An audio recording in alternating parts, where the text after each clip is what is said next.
Hey, I'm Tracy Witherspoon with Palmer House Properties, and we're here to talk about the loan process.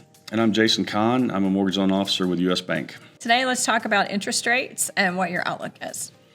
Thank you, Tracy. So it's been a big topic over the last couple of years. As you know, 2 years ago, we had rates in the 3% or below range, and these days they're creeping up closer to 7%.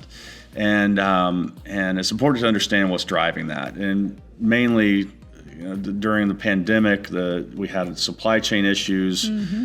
Cost of everything went up. So they would raise rates to try to slow down the economy. Funny enough, they're looking for news like unemployment going up as a positive sign that the economy is slowing down. Okay. So we certainly don't want that, but that's what they're trying to control the environment. So rates have increased, and this year we've seen another thing come into the market, and that is with the several bank failures earlier this year.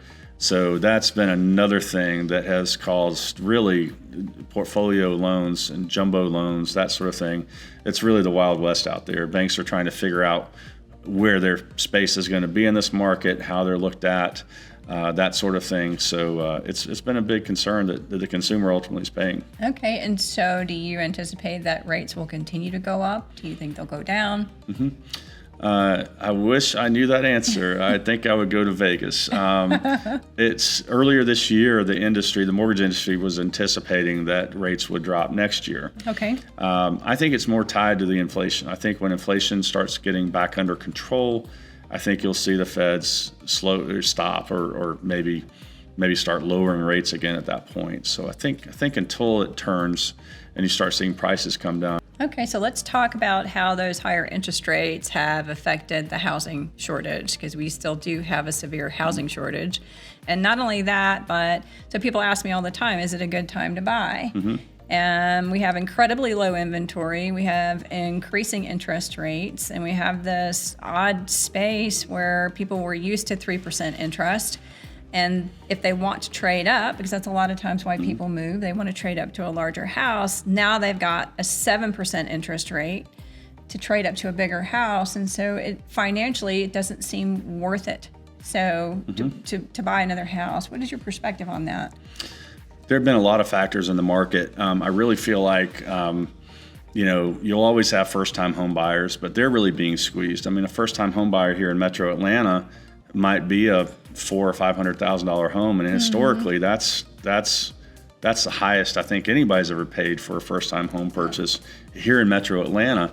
So, there's that, but there'll always be first-time home buyers. Yeah. So I do feel like the affordability is still decent for jumbo loans, which are loans over, let's just say somebody's buying a home for over $1 million or $1.5 million.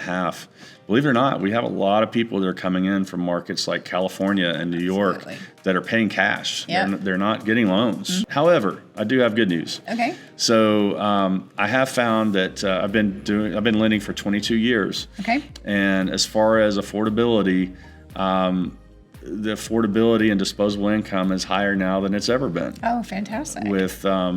So once people forget about once we get past those 3% rates and they're in the past, I think people will start buying again. It's not that they can't afford it; it's just they just don't want to pay it. Right.